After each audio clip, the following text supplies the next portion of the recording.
naman malaman nyo na ang isipan ko'y gulong-gulo.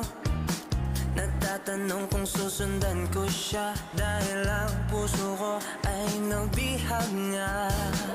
Alam mo bang minamahal ko siya, at tunay ang aking nadarama. Kahit ako'y nagmumukhang tanga, ay ayos lang basta kasama siya. Kahit sabihin pa ng iba, nababaliw na akong talaga. Kahit merong ibang nagcha-cha-cha, nagrurumba, nagsasalsa, pwedeng sabihin nyo to sa kanya. Ang puso ko'y nahihirapan na. Ano pa bang pwede kong gawin na